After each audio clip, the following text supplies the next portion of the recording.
สบายดีพี่น้องสบายดีFCทุกคนทุกท่านพี่น้องพอกันอีกแล้วพี่น้องเอ้ยฝนตกพี่น้องเปิดมากับฝนตกแล้วมืดคืนมืดมื้อพี่น้องต้นโพเงินห้ามันเน็บนี่น้ำพี่น้องมาปลูกมันสิติดหรือบ่แล้วอยู่แคมทางนะสี่ต้นพี่น้องสี่งาว่าซั่นซะมาในนี่งาหนึ่งพี่น้องทำมันเน็บมาจากต้นได้สิติดไปซองเบิ่งงัวเมื่อกี้นี่พี่น้องฝนบ่ตกจักลักได้ลูกตอนใดคลอดลูกเรียบร้อยอีขาวพี่น้องไปเบิ่งน้ำกันพี่น้องว่าสิไล่มากินหญ้าเนาะเขาก็เอากระตาไปเตรียมพร้อมพี่น้องเถื่อนน้องมันออก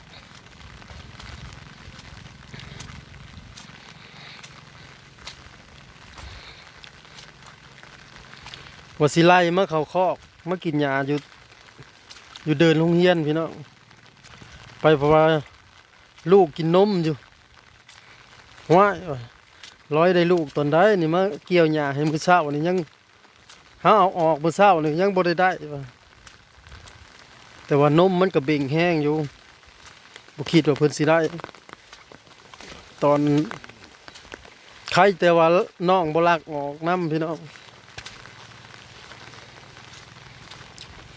บักงามหนึ่งพี่น้องเป็นบักเทิก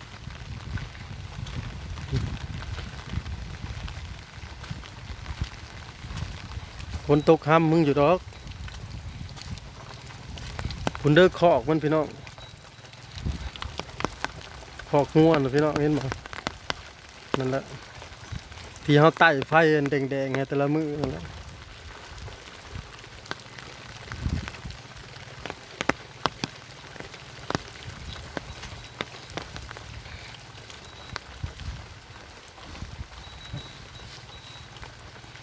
นั่นนะพี่น้อง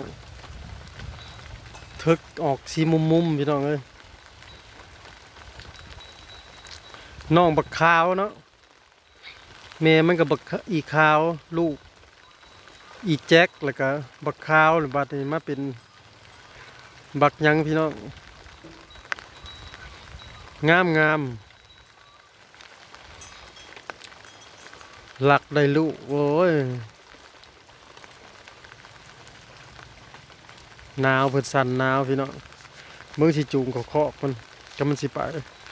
อ๋องามหรือเป็นงัวพันธุ์พี่น้องลูกสอดงัวพันธุ์ตองคอมันนะเฮาก็เตรียมกระตาแล้วพี่น้องมาใส่น่องงัวมาอีกละฝนพี่น้องบักพี่น้องบักงามหนึ่งโอ้ยฟ้าตั้นอ้าวลูกงัวพันธุ์พี่น้องอ้าวโอ้ยใครอยู่น้องบลักออกเลยว่าโอ้ยจะแม่นซะหาก็บ่คิดว่าเพิ่นสิคลอดสิได้ไว้ปานนี้ของจูงออกมาแต่เนาะนะเฮากันเกี่ยวหญ้าให้พี่น้อง2 สอบเด้บ่เฮาเทหญ้านะ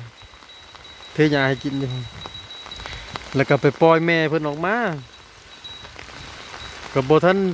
มีท่าทีว่าสิได้เนาะโอ้ยงามมะลีโอ้ยคอหนะสั่นตุปุ้ยอยู่โอ้ยน้องกระทินหน่อยแล้วนี่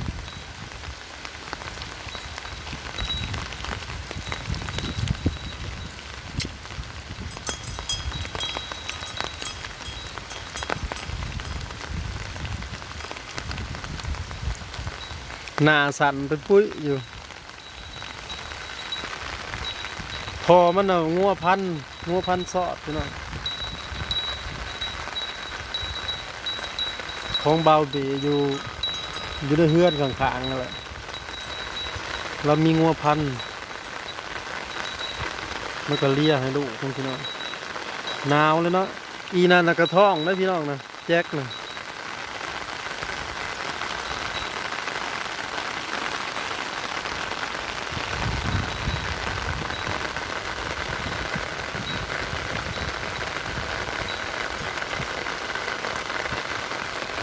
กระหึ่นเถอะฮะ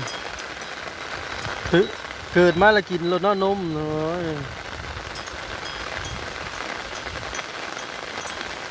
พ่อสั่นไปบุยอยู่บักใหญ่หนึ่งพี่น้องเลยแม่มันนำนมหวานพี่น้องเพราะว่านี่นะลูกมันนี่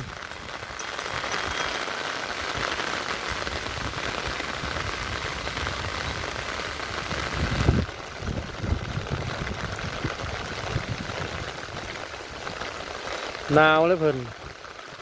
ก็ใหญ่เลยสมลูกซอดงัวพันธุ์อยู่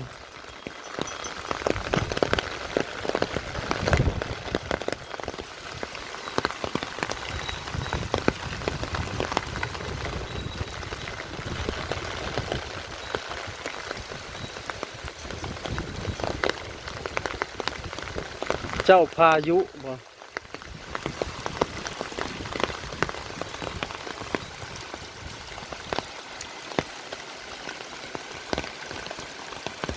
อันนี้เราอยู่ในห่มไม้เด้อพี่น้องอยู่ห่มต้นไม้ต้นกุ้ง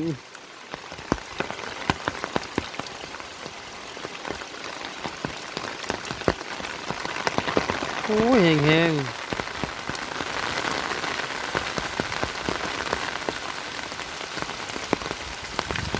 ไปเขาคอกบ้างไปเขาคอกไปพาลูกเขาคอกมันยืนตากฝนอยู่โอ้ย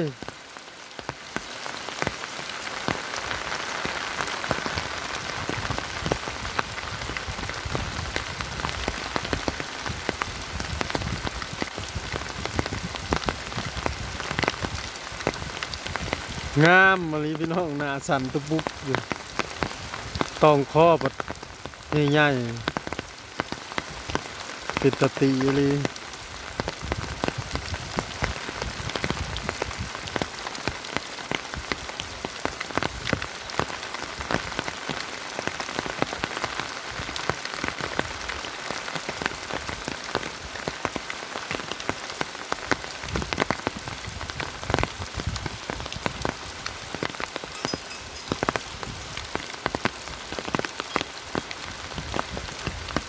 ดูดนมจัด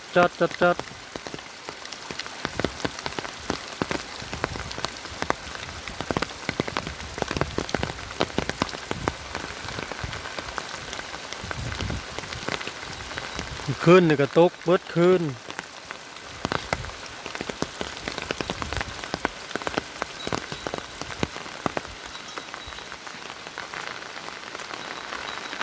น้ำไหลติดทางนี่เฮ็ด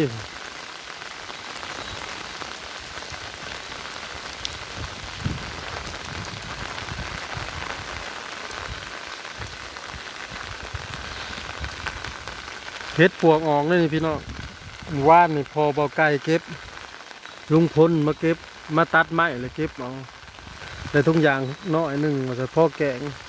เอารถหาอยู่กับโบเห็นคนดวงดีเนาะแต่ขี่กับพ่อเฮ็ดมาสั่น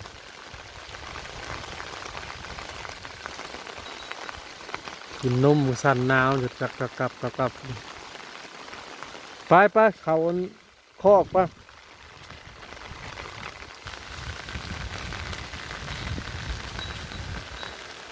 นะพาลูกเขาคอกปะมันหนาว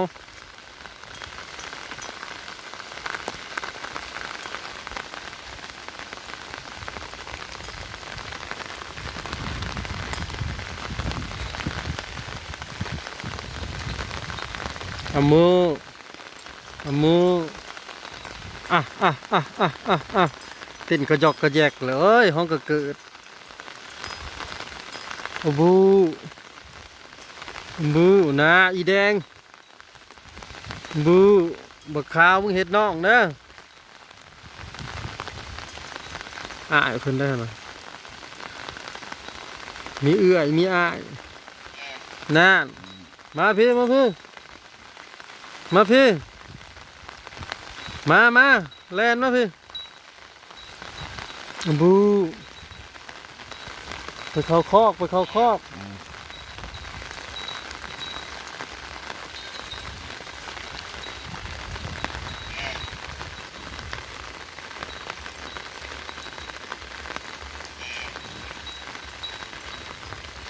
ก็จะบ่ไปแล้วพี่น้อง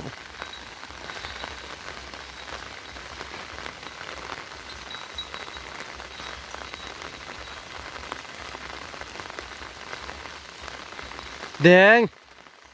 เห็ดเกิดเบิ้งเห็ดกระลานน่ะ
สิแลนเลยได้คลิปภาพไปเพียงชนิดพี่น้องขอบคุณทุกกำลังใจเด้อกลับมาเบิงมาส้มพี่น้องพอกันกินหนาสบายดีเต้นกระจอกเลยโอ้ยเอื้อยเห็นนี่มันหึนเลยนะนี่